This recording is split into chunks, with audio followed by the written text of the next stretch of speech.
لا حول ولا قوة إلا بالله العلي العظيم. Assalamualaikum warahmatullahi wabarakatuh.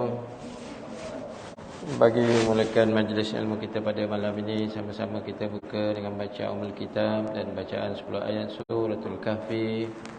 Moga-moga Allah Subhanahu wa taala lindungi pelihara kita daripada fitnah Dajjal insya-Allah.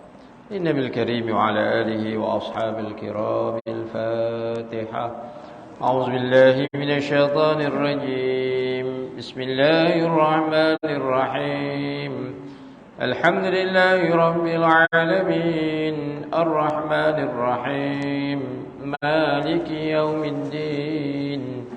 Iyyaka na'budu wa iyyaka nasta'in. Ihdinas siratal mustaqim. Siratal ladzina an'amta 'alaihim ghairil maghdubi 'alaihim waladdallin. Amin. A'udzu billahi minasy syaithanir rajim. Bismillahirrahmanirrahim.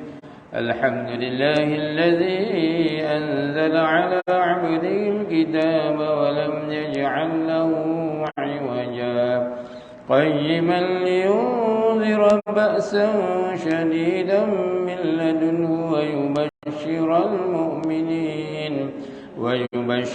mu'minina alladhina ya'maluna as-salihati anna lahum ajran hasana ماكثين فيه أبدا وينذر الذين قالوا اتخذ الله ولدا ما لهم به من علم ولا لآبائهم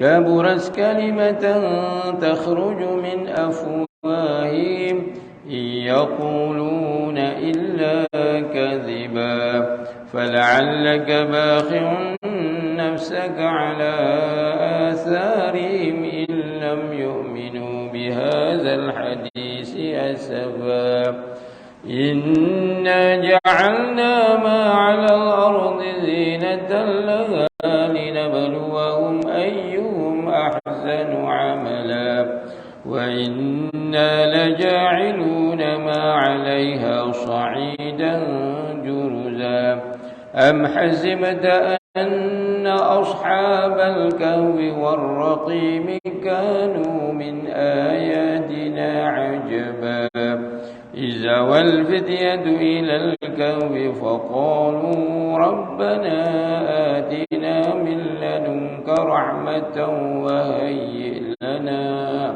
وهيئ لنا من أمرنا رشدا صدق الله العظيم.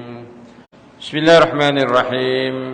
الحمد لله رب العالمين والصلاة والسلام على أشرف الأنبياء والمرسلين وعلى آله وصحبه أجمعين. اللهم صل وسلم على سيدنا محمد طب القلوب ودوائها وعافية الأبدان وشفائها ونور الأبصار وضيائها وعلى آله وصحبه وبارك وسلم. رضينا بالله ربا وبالإسلام دينا وبمحمد صلى الله عليه وسلم نبيا ورسولا. جزا الله عنا سيدنا محمدا صلى الله عليه وسلم بما هو أهله. ربنا آتنا في الدنيا حسنة وفي الآخرة حسنة وقنا عذاب النار. وصلى الله على سيدنا محمد وعلى آله وصحبه وسلم والحمد لله رب العالمين. Bismillahirrahmanirrahim. Alhamdulillah wassalatu ala Rasulillah wa ala alihi wa sahbihi wa man walah amma ba'. Hormati Tuan Haji Roslan bin Sidik selaku pengerusi Masjid Radhatul Jannah Taman Damai Jaya serta ahli jawatan kuasanya yang saya hormati tuan-tuan imam, tuan-tuan Bilal, pegawai-pegawai masjid, tuan-tuan haji, puan-puan hajjah, tuan-tuan puan-puan hadirin hadirat, muslimin muslimat yang dirahmati Allah Subhanahu wa taala. Alhamdulillah summa alhamdulillah. Pertamanya kita merafakkan kesyukuran kita kepada Allah Subhanahu wa taala kerana kita berada di bulan Rabiul Awal, bulan kelahiran junjungan besar kita Nabi Muhammad sallallahu alaihi wasallam. Moga-moga kita ni tergolong di kalangan pencinta baginda sallallahu alaihi wasallam. Apabila bertemunya bulan Rabiul Awal, semangat untuk kita mengadakan, semangat untuk kita mengikuti majlis sambutan Maulid Rasul sallallahu alaihi wasallam, sama ada di tempat kita maupun di kawasan masjid-masjid yang berdekatan dengan kita. Ya, ini adalah salah satu tanda bahawa kita sentiasa mengingati junjungan besar kita Nabi Muhammad sallallahu alaihi wasallam, sama ada kita mengikuti majlis-majlis sambutannya ataupun majlis-majlis selawat kepadanya.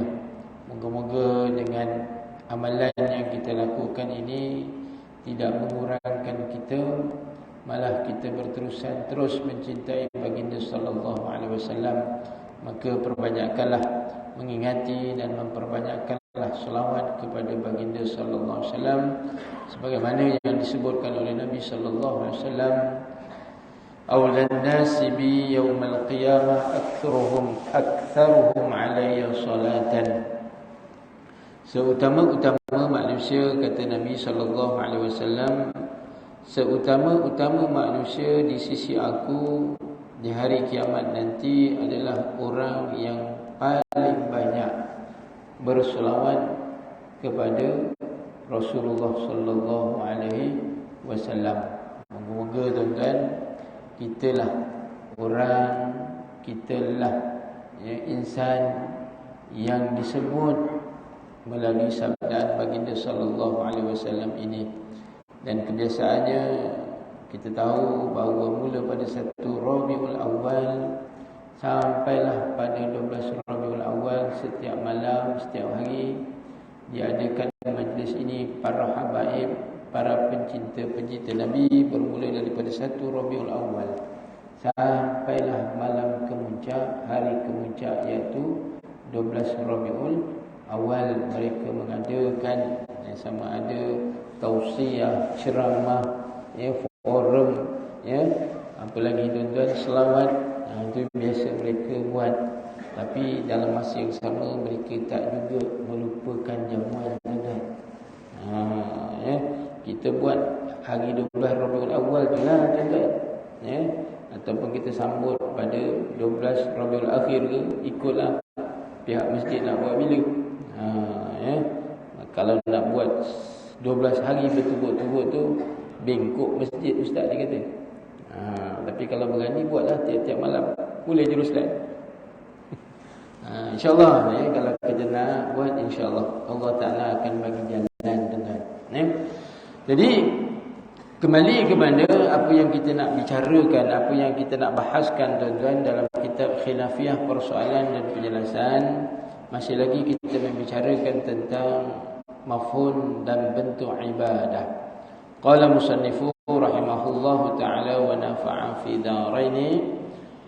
Mafhum dan bentuk ibadah, sebagaimana siri yang lalu kita menyatakan bahawa ibadah ada dua maksud tuan-tuan. Makna yang pertama atau makna hakiki, iaitu puncak ketundukan dan setinggi-tinggi penghinaan diri hanya kepada Allah Subhanahu wa taala sahaja. Ini yang dinyatakan dalam kitab ini, puncak ketundukan setinggi-tinggi penghinaan diri hanya kepada Allah Subhanahu wa taala sahaja.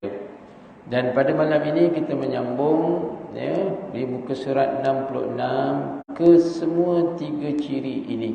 Betul Kesemua tiga ciri ini, iaitu pertama, yang dipercayai mempunyai sifat ketuhanan, Maknanya Allah Subhanahu wa taala adalah kita mempercayai bahawa mempunyai sifat ketuhanan, ya, hujan, panas, sejuk, ya, bunga, macam-macam tuan-tuan, udara dan seumpamanya. Inilah mempunyai sifat ketuhanan yang Allah Subhanahu wa taala anugerahkan, berikan kepada makhluk-makhluknya. Maksud kita tuan-tuan sebagai bangsa Adam, sebagai makhluk yang namanya manusia. Ya, manusia ni tuan-tuan ada ketikanya macam malaikat, malah lebih daripada malaikat, dan kadang-kadang macam jin, dan kadang-kadang macam syaitan. Minta maaf tuan-tuan. Ya, sesiapa yang akalnya dapat menguasai maka selamat. Tetapi kalau nafsu yang menguasai maka berhati-hatilah kita. Itu yang pertama tuan-tuan. Ciri yang kedua iaitu yang mempunyai kuasa pemilik ke atas pelaku. Ya, dalam arti kata apa? Sebagai pencipta. Allah lah sebagai pencipta. Ya, tangan ni tuan-tuan satu kali je Allah Ta'ala beri. Habis tangan ni tak adalah pengganti tuan-tuan. Walaupun kita gunakan teknologi yang dicipta oleh manusia, tak sama sebagaimana Allah Subhanahu wa taala cipta.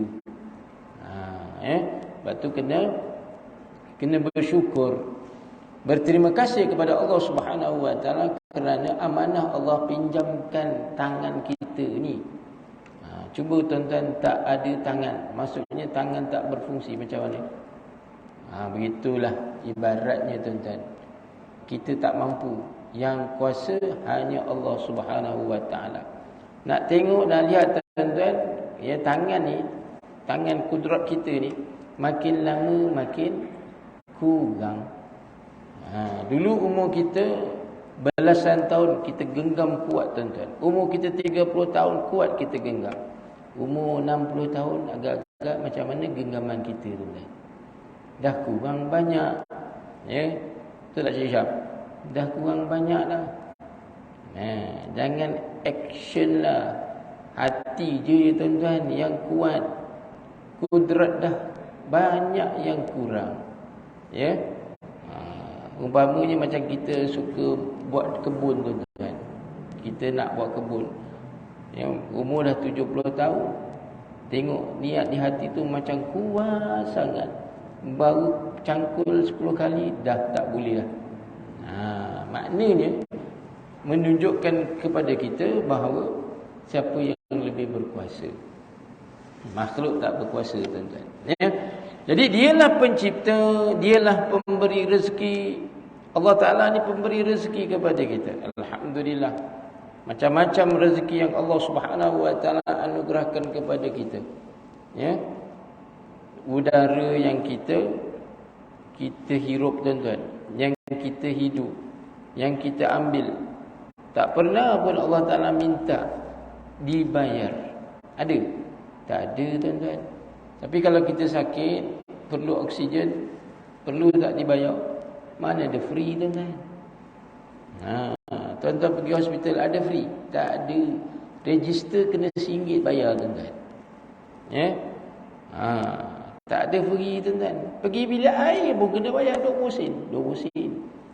Ya? Pergi bilik air tuan-tuan, ada yang 50 sen. Dulu air suam free tuan-tuan. Hari ni 50 sen je.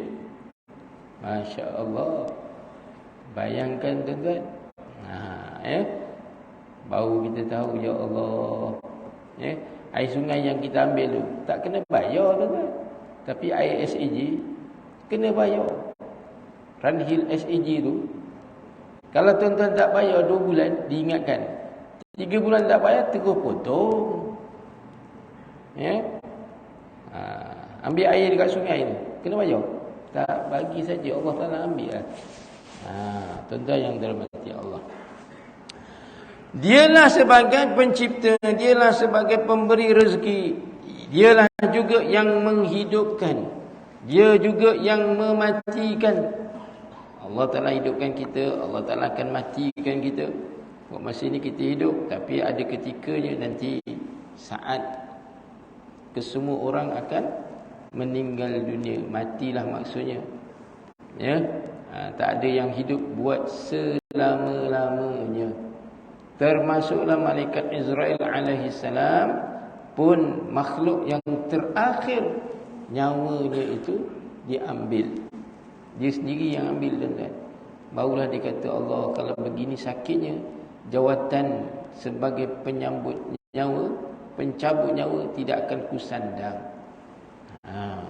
Tuan-tuan, ini dia yang berlaku kepada malaikat Israel alaihissalam. Begitu juga Allah Subhanahu wa taala ini sebagai pemberi syafaat. Allah Taala juga yang memberi keampunan. Ini sifat Allah Subhanahu wa taala. Kuasa yang Allah Taala miliki. Yang ketiga, yang berkuasa hanya ada pada Allah Taala. Oleh itu hanya Allah Taala sahajalah yang layak ditujukan ibadah dan tidak boleh ditujukan kepada selainnya. Allah Ta'ala sebagai Khalik, tuan-tuan. Dia suruh kita sembahyang. Jangan kita persoalkan, ya Allah kenapa pula sembahyang? Engkau siapa? Tak faham, tuan-tuan. Kita siapa, tuan-tuan? Kita Khalik ke ataupun kita makhluk? Kita makhluk. Ya. Umpamanya beginilah, tuan-tuan, yang dalam hati Allah. Kita ada membela ayam, tuan-tuan, ayam. Tapi duduk taman ni mana boleh bela ayam. Contoh, bela ayam, ya. Tuan-tuan yang dirahmati Allah, kita sebagai pemilik bela ayam, tuan-tuan, ada ketikanya kita nak sembelih ayam. Maksudnya apa? Nak makan ayam. Ya. Tuan-tuan, antara ayam yang tua dengan ayam yang muda, tuan-tuan suka yang mana satu? Haji Roslan. Nak yang tua ke yang muda? Tak tahu nak pilih mana satu. Sudah. Kalau nak masak sup ayam, mestilah cari ayam yang muda lah. Takkan ayam tua, atas. Keras, tuan-tuan. Nak kena rebus banyak. Tak apa ustaz, sekarang pakai freezer cooker. Tak sedap, tuan-tuan. Yang sedap ayam kampung yang muda, yang umur ayam tu 8 bulan. Kalau ayam dah umur 5 tahun, tuan-tuan, dah keras, tuan-tuan. Tuan-tuan, pilih yang muda. Minta maaf ya, tuan-tuan. Bila tuan-tuan pilih ayam yang muda, umur 8 bulan nak sembelih, ayam tu cakap. Ya, dia berkata dengan kita, "Tuan, kenapa kau nak sembelih aku? Aku baru 8 bulan. Kenapa kau tak sembelih yang umur 5 tahun tu? Kan lebih bagus. Aku nak hidup lagi." Tuan-tuan kata apa? Aku nak engkau. Aku tak nak yang dia. Ya? Sebab kita sebagai pemilik. Begitu juga ibaratnya Allah Subhanahu wa taala. Allah Taala sebagai Khalik, sebagai pencipta. Apa yang dikehendak kepada makhluknya? Kitalah sebagai manusia, maka kita hendaklah menyembah Allah Subhanahu wa taala. Hendaklah kita beribadah kepadanya. Itu kehendak Allah Taala. Kamu buat, kita buat ataupun tidak buat, di sisi Allah tidak ada ruginya. Tapi yang rugi siapa? Kita sebagai makhluk kalau kita tinggalkan, kalau kita tidak laksanakan.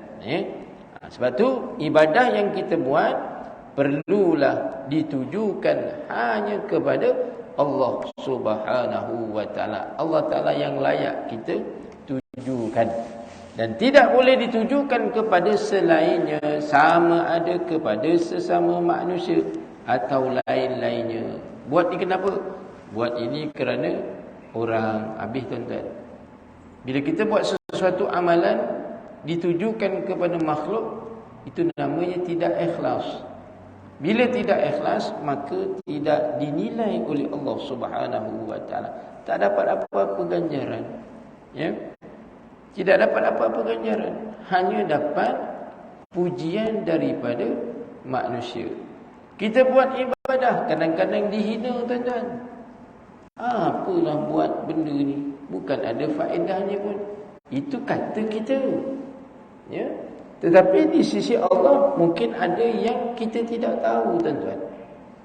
Sudah barang tentu memang kita tidak tahu. Sebagaimana tuan-tuan kisah Uwais Al-Qarani, ya, rahimahullahu ta'ala. Ya. Uwais Al-Qarani sebagaimana yang saya sebut, hidup zaman Nabi tapi tidak pernah bertemu Rasulullah sallallahu alaihi wasallam. Dan Nabi tahu Uwais Al-Qarani ini seorang tabi', seorang insan yang luar biasa. Maksudnya doanya itu Allah Taala angkat. Ya. Satu hari tuan-tuan yang dirahmati Allah, ya. Uwais Al-Qarani ini ada seorang ibu, tuan-tuan. Ya, ibunya dah uzur. Lalu ibunya kata, "Wahai Uwais, ibu teringin nak pergi ke Makkah untuk menunaikan ibadah haji." Kita tahu, tuan-tuan, bahawa kehidupan Uwais adalah kehidupan sangat sederhana, miskin lagi, tuan-tuan.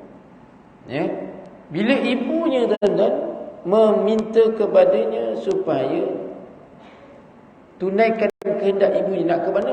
Ke Mekah, nak menunaikan ibadah haji. Maka apakah tindakan Uwais Al-Qarani? Pertama, tuan-tuan, Uwais Al-Qarani naik atas bukit, yang di Yaman, tuan, atas bukit, dia bina sebuah kandang. Bina kandang dekat bukit. Ya.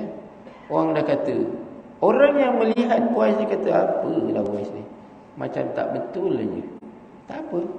Ya, tuan-tuan yang dirahmati Allah.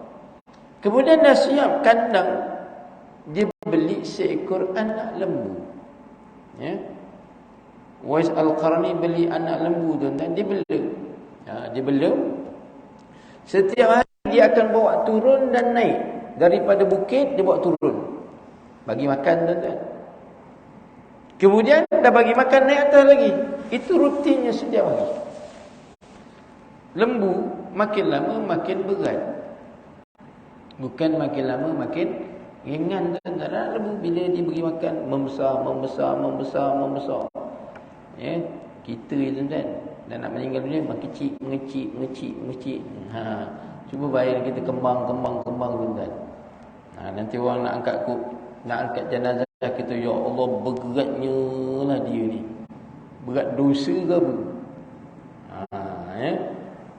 Tapi harap-harap, tuan-tuan, badan kita walaupun besar, orang yang angkat, ya Allah, ringannya, tak padan dengan tubuh badannya. Ada tak? Ada, tuan-tuan. Badannya Masya Allah sangat bersemangat, tapi yang kita pikul ringan ni, Masya Allah. Ya. Mungkin amalan-amalannya, ya, mungkin dari sudut hubungan dia dengan manusia sangat baik, hubungan dia dengan Allah pun sangat baik.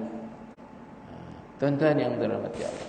Jadi apa yang dilakukan oleh Uwais Al-Qarani, dia pikul lembu ni, tuan-tuan. Tiap hari dia pikul daripada atas ke bawah bagi makan. Lepas tu dia angkat lagi.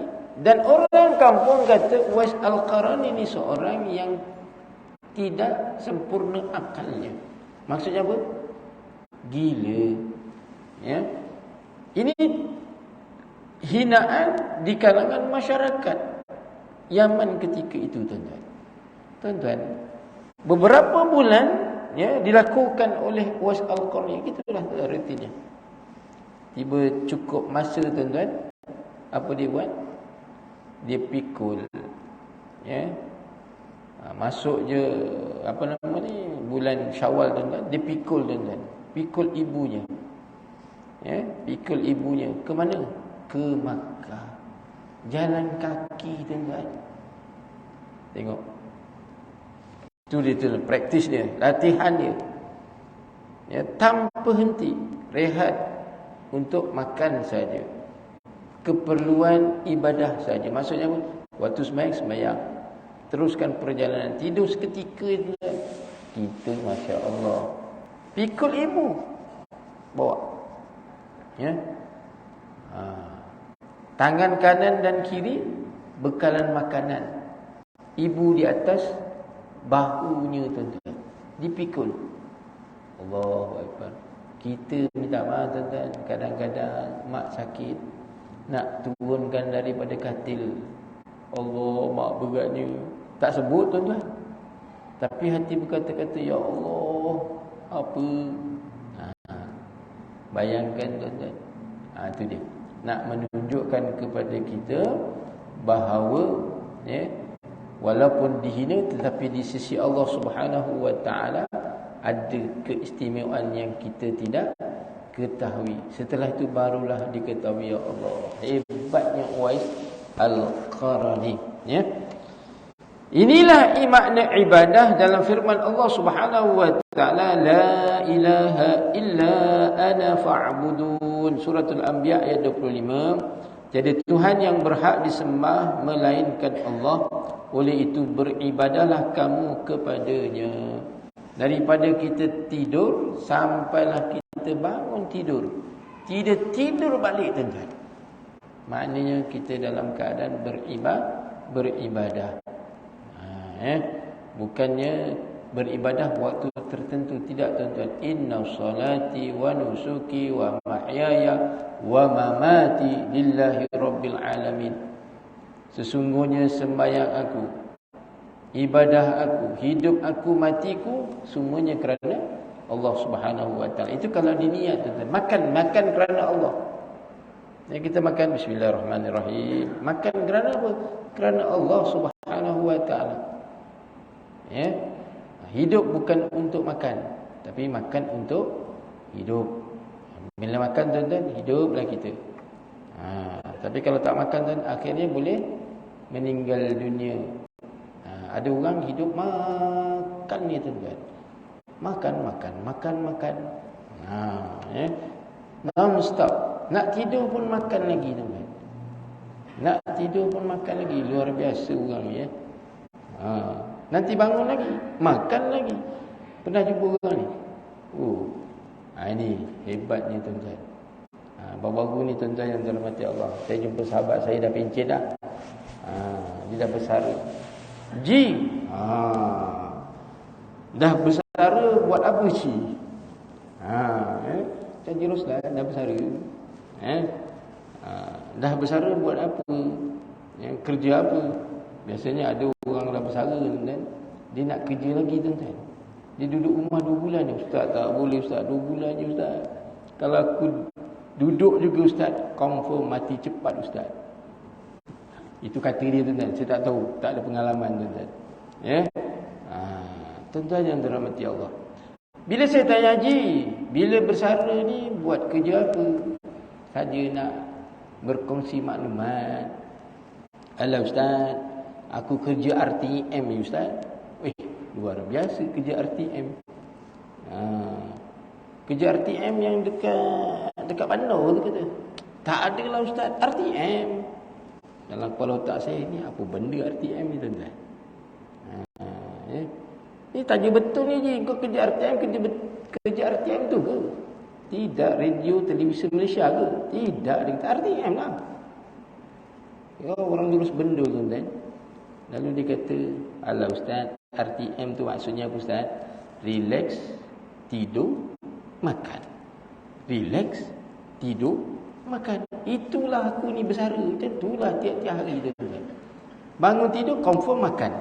Makan, relax. Lepas relax, tidur. Itu rutin dia kata. Itu memang mengundang cepat tuan-tuan. Penyakit pun muncul tiba sangat cepat tuan-tuan. Yalah, relax, tak ada buat aktiviti apa. Aktiviti apa tuan-tuan? Hanya berharap tidur makan, duduk depan makan, pergi dapur makan. Ya Allah Akbar. Macam dulu kita kena PKP tuan-tuan. Tengok muka isteri, tengok muka anak. Kondisi makan ni dengan bapak ni sekali makan tuan-tuan. Memang itu yang dia punya tubuh badan dia tu, tubuh badannya masya-Allah semua kembang tuan-tuan. Isteri pun rajin masak lagi lah tuan-tuan. Allah. Tuan-tuan yang dirahmati Allah, sekiranya makhluk meminta, menyeru atau memohon kepada sesuatu yang mempunyai 3 ciri di atas, ia bermakna dia beribadah kepada yang dimintanya. Mana kita minta kepada Allah Subhanahu wa taala. Dialah maksudnya Allah Subhanahu wa taala yang mempunyai ciri-ciri yang kita sebut, Inilah yang dikatakan syirik kepada kaum musyrikin di zaman Nabi sallallahu alaihi wasallam dahulu, umpamanya percaya kepada berhala sebagai Tuhan yang memiliki ciri-ciri yang telah disebutkan. Itu zaman jahiliyah. Zaman jahiliyah mereka menyembah berhala, mereka menyembah selain daripada Allah Subhanahu wa taala. Orang jahiliyah zaman baginda sallallahu alaihi wasallam, mereka juga melakukan ibadah tawaf, tuan-tuan. Mereka buat tawaf. Pusing, tuan-tuan. Buat bila? Malam hari. Dalam keadaan yang bagaimana? Tanpa pakaian. Pusing, tuan-tuan, tawaf. Lelaki saja, tak termasuk wanita. Kalau masuk wanita, huru-hara, tuan-tuan. Zaman jahiliah, semua lelaki dalam keadaan tidak berpakaian. Tapi setelah baginda sallallahu alaihi wasallam berjaya berdakwah kepada mereka, akhirnya mereka berubah kepada apa yang dianjurkan, apa yang ditunjuk, apa yang dipandu oleh baginda Rasulullah sallallahu alaihi wasallam. Ini tuan-tuan, ini nak menggambarkan kepada kita perbezaan antara jahiliyah, selepas itu berlakunya penyebaran dakwah Rasulullah sallallahu alaihi wasallam. Jadi tuan-tuan, itu peranan kita juga. Kita ajak orang supaya mendekati Allah Subhanahu wa taala. Jangan kita benci, tuan-tuan. Kita ajak. Kadang-kadang, tuan-tuan, falsafah hidup kita ni tak sama falsafah hidup baginda sallallahu alaihi wasallam. Falsafah hidup Nabi, tuan-tuan, Nabi ingin memastikan umatnya itu tidak dimasukkan ke dalam neraka. Kita, tuan-tuan, lantak kau lah, kau memang ahli neraka. Itu kita, tuan-tuan. Kalau baginda sallallahu alaihi wasallam sifatnya, falsafah hidupnya macam tu, maka ramai, tuan-tuan, yang akan masuk ke dalam neraka. Nabi ajak, jom. Tak putus asa, jom. Jom. Maksudnya apa? Beriman kepada Allah dan Rasulnya. Kita tengok, nasihatkan, jom pergi sembahyang. Tak nak lah, Habib. Aku ada masa lagi. Ini muda ni, hidup dengan happy lah. Sembahyang ni nantilah. Nanti umur 60 tahun baru sembahyang. Kalau sempat. Kalau sihat. Tak sampai umur 60 dah sakit macam-macam, barulah ketika tu Allah menyesalnya aku. Baru terasa, tuan-tuan. Jadi kembali kepada apa pendirian baginda sallallahu alaihi wasallam. Nabi sangat susah hati, tuan-tuan. Tak sama macam kita, tuan-tuan. Sebagaimana yang pernah berlaku ketika seorang Yahudi mati, tuan-tuan. Dibawa jenazahnya untuk dikebumikan. Nabi bangun, Nabi menangis. Lalu sahabat-sahabat tanya, "Ya Rasulullah, kenapa engkau menangis, ya Rasulullah? Yang meninggal tu Yahudi, ya Rasulullah."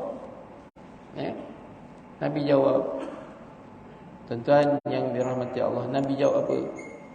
Orang ini aku tak dapat dakwah kepadanya, maka sudah barang tentu salah seorang penghuni neraka Allah Ta'ala.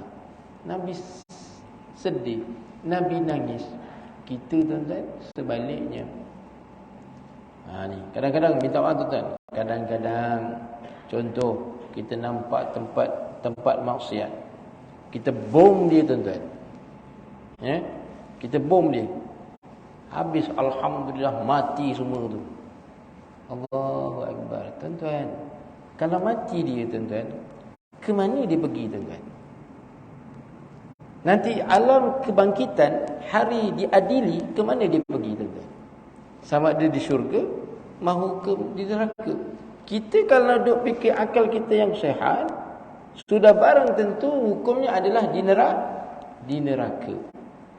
Maka, tuan-tuan, yang dirahmati Allah Subhanahu wa taala, kita telah menyokong misi dan visi syaitan iblis, tuan-tuan.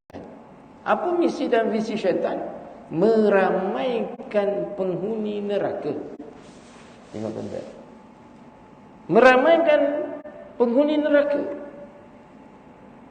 Baginda sallallahu alaihi wasallam ingin mengurangkan, malah kalau boleh tak ada, tuan-tuan. Bila kita buat perkara tersebut, ramai tak masuk neraka. Sokong tak perjuangan syaitan? Sokong.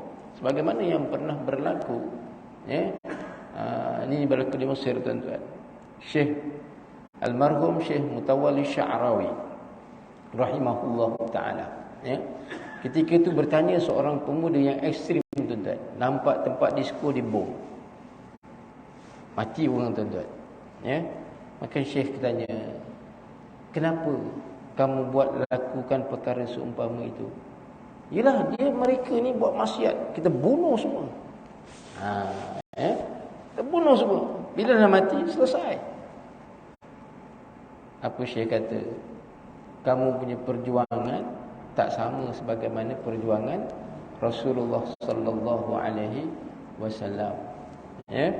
Nabi berjuang nak mengajak umat kepada agama. Suruh beriman kepada Allah dan Rasulnya. Dan Nabi SAW tidak menyokong perjuangan syaitan. Kamu ni menyokong perjuangan syaitan. Bila orang ini mati, mana dia pergi? Ke neraka, Tuan Syekh. Dah masuk Tuan? Okey, wallahu a'lam. Kita bagi laluan azan.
Bismillahirrahmanirrahim. Tuan-tuan dan puan-puan yang dirahmati Allah, begitulah, tuan-tuan, perbezaan perjuangan baginda sallallahu alaihi wasallam, dakwah yang dilakukan oleh Nabi serta dakwah yang kita lakukan, tuan-tuan.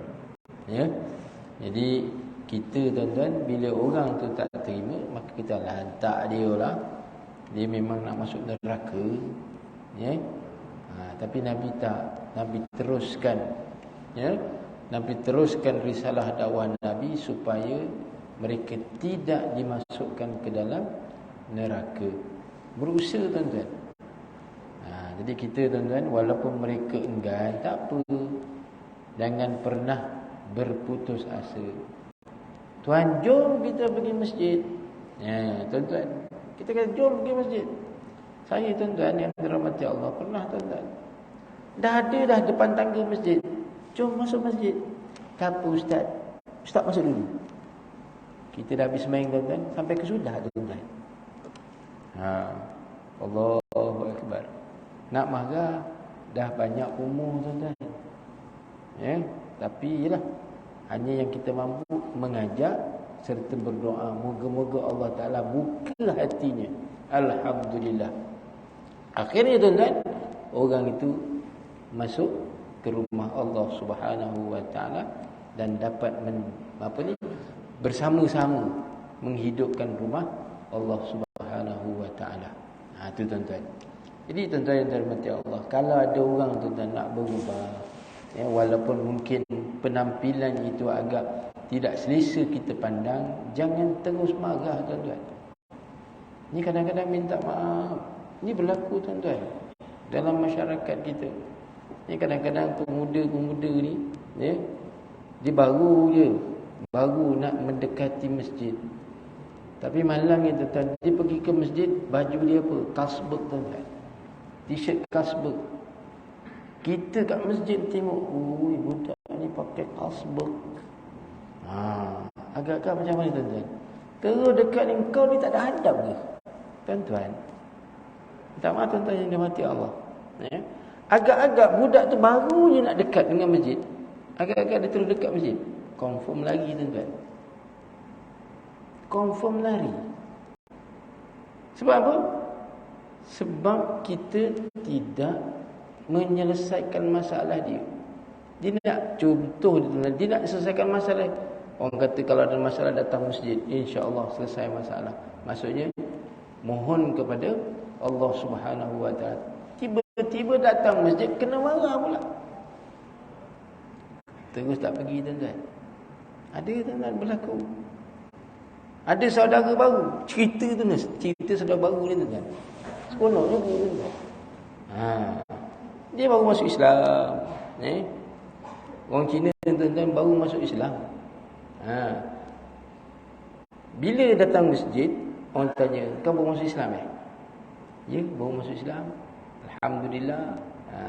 Dengan pelat-pelat dia tuan-tuan. Saya tak kerti nak memelatkan tuan-tuan. Tuan-tuan yang dirahmati Allah, apa orang masjid kata? Engkau dah sertu dah. Kau sertu tuan-tuan. Cuci dengan tanah. Ya. Apa itu sertu dia kata? Tanah campur dengan air. Lepas tu buat apa? Minum dia kata. Allahu Akbar. Kenapa aku nak minum? Kau dah berapa banyak ekor khinzir kau makan? Khinzir tu apa? Balik bayarlah dia kata. Lembu pendek tuan-tuan. Ni saudara baru ni tuan-tuan. Ya. Dia kata betul ke? Itu persoalan. Betul ke kita dah masuk Islam kena cuci badan ni, dalam perut ni semua kena cuci dengan air campur dengan tanah? Allahu Akbar. Tengok tuan-tuan. Kalau anda kata dia lurus bendul tuan-tuan, kalau saudara baru tu lurus bendul, dia buat, lepas tu dia cerita dengan apa ni, orang alim ke orang yang baik budi tuan-tuan, mesti orang tepuk dahi tuan-tuan. Masya-Allah. Ini berlaku tuan-tuan. Berlaku. Ini perlu kita semak balik, kita teliti balik. Sebab tu perlunya ada 3 elemen dalam kehidupan kita: akidah, syariat dan tasawuf. Barulah indah tuan-tuan. Kehidupan tu indah. Sebab tu Nabi tuan-tuan tekankan iman, Islam dan ihsan. Tiga elemen ni mesti ada dalam kehidupan kita. Baru indah hidup ni tuan-tuan. Ya, barulah indah kehidupan itu. Tuan-tuan yang dirahmati Allah. Oleh itu mereka menuju ibadah dan permohonan kepada berhala Tuhan mereka ini. Ini zaman jahiliah tuan-tuan. Inilah yang menyebabkan mereka terkeluar daripada akidah yang sebenar. Kerana perbuatan mereka termasuk dalam syirik. Oleh itu mereka digelar musyrikin. Golongan yang menyekutukan Allah Subhanahu wa ta'ala. Jika difahami sedalam-dalamnya tawassul, istighasah, tabarruk, isti'anah atau seruan tidaklah termasuk dalam kategori ibadah, makna pertama ini kerana orang yang bertawassul atau beristighasah, berkeyakinan. Apa itu tawassul, istighasah tuan-tuan? Maknanya memohon pertolongan dengan orang-orang soleh. Contoh, ya Rasulullah, tolong aku ya Rasulullah, kau kan dekat dengan Allah, tolonglah, bantulah kami. Istighasah begitu juga tuan-tuan. Itu bukan dikatakan sebagai menyekutukan Allah Subhanahu wa ta'ala. Ini dia.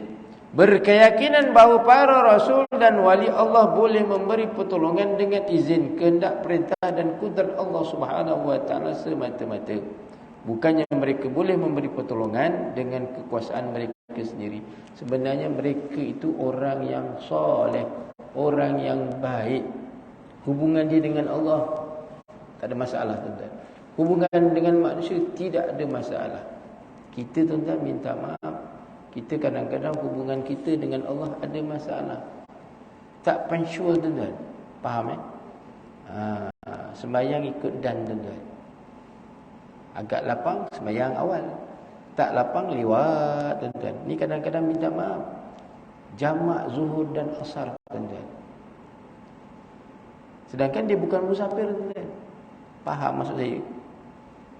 Asar pukul 4 minit contohlah.